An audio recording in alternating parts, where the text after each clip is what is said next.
చెప్పండి 2014లో చంద్రబాబు నాయుడు మేనిఫెస్టో చూశారు కదా, 2019లో జగన్ చూశారు. వీళ్ళిద్దరిలో ఆ మేనిఫెస్టో ఎవరైతే ప్రజలకు బాగా చేశారంటారు? జగనే బాగా చేశాడు. జగన్ ఆయన చేయటమేంది, ఆయన చేసిన 14 సంవత్సరాల కంటే కూడా జగనే ఎక్కువ చేశాడు. అసలు జగన్ చేసేది ఏంది, జనంలో విలీనమైపోయాడు. ఇప్పుడు ఈ ప్రముఖుల ఏం కాదు, ఈ ప్రముఖంగా చేసిన ఎన్టీ రామారావు కంటే వాళ్ళ నాన్న కంటే చంద్రబాబు నాయుడు తీసే పక్కనే ఏది ఇతను అసలు అబద్ధాలోడు, ఇతనికి అసలు ఆ ఛాన్స్ పోయింది, అతను బతికుండగా ముఖ్యమంత్రి కాలేడు. కానీ జగన్ తోటి చంద్రబాబు నాయుడు పోల్చడం ఏంది?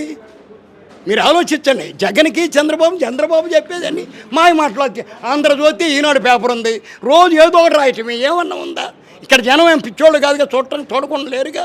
అందువల్ల ఎన్నిసార్లు అయినా జగనే ముఖ్యమంత్రి ఆంధ్ర రాష్ట్రానికి, దాంట్లో భిన్నమే లేదు. వీళ్ళు ఎన్ని కుయుక్తులు పన్నినా పేద జనం ఇందిరాగాంధీని ఏ విధంగా అయితే కొలిచారో, వాళ్ళ నాన్న ఏ విధంగా అయితే కొలిచారో, ఎన్టీ రామారావుని ఏ విధంగా అయితే ఆదరించారో ఆ విధంగా జగన్ ఆదరిస్తారు.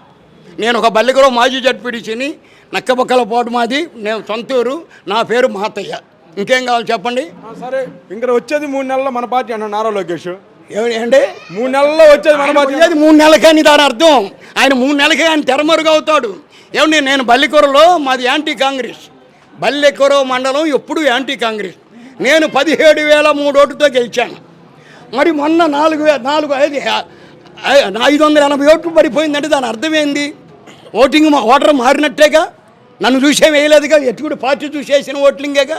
17,000 చిల్లరే ఆడ, నిన్న వచ్చిన 580 ఓట్లు ఆడ. అలాగనే ఏమంటే ఆయన 3 నెలలకు తెరమరుగు అవుతాడు చంద్రబాబు నాయుడు. ఈయన కాదు అయ్యేది, ఆయన దాన్ని చెప్పుకుంటున్నాడు. ఈయన ఆదరించే జనమే లేరు.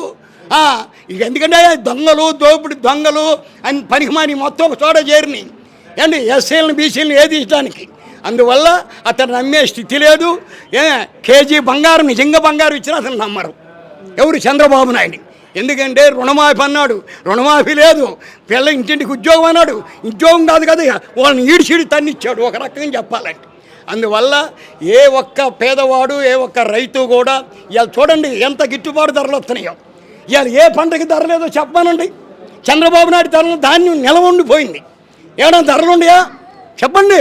ఇవాళ జగన్ పరిపాలనలో ఈ పంటకు ధర లేదు అని చెప్పానండి. అందువల్ల ఆయన బతికుండగా ముఖ్యమంత్రి కాలేదు. ఆయన 3 నెలల టైం ఆయనే చెప్పుకున్నా, మనమేనా పెడుతున్నా కానీ ఆయనే చెప్పుకున్నా, నాది 3 నెలల టైం అయ్యా, ఇక నేను 3 నెలలతోటి మీ కాడకు వచ్చే పని లేదు అని. నారా లోకేష్ సైకో పోవాలి, సైకిల్ రావాలంటున్నాడుగా. ఆయనే సైకో, అది పెద్ద సైకో. ఈనాడు సైకో ఏ జనంకి ఏ ఊళ్ళో సైకో నిరూపించమనండి. ఏమండి, జనం హర్షిస్తున్నారు, పాలాభిషేకం చేస్తున్నారు, దేవుడితో పోలుతున్నారు, అంబేద్కర్తో పోలుతున్నారు. అంబేద్కర్ ఆశయాలు ఈరోజు జగన్ నెరవేరుస్తున్నాడు. ఏనాడన్నా చంద్రబాబు దళితుడికి ఎవడు పుట్టాలనుకాడు, ఎస్సీగా పుట్టాలని అనుకాడంటే ఐసీలు మడుచులు కాదా? ఈ రాజ్యాంగం రాసింది అంబేద్కర్ కాదా? దళితుడు కాదా? నీ మైండ్లో అలాంటి ఫేడల్ మైండ్ ఉంది కాబట్టి నీ బుద్ధి అలాంటిది. నువ్వు జన్మలో రాలేవు, నీకు 3 నెలలే టైం, నీ టైం నువ్వు చెప్పుకుంటున్నావు.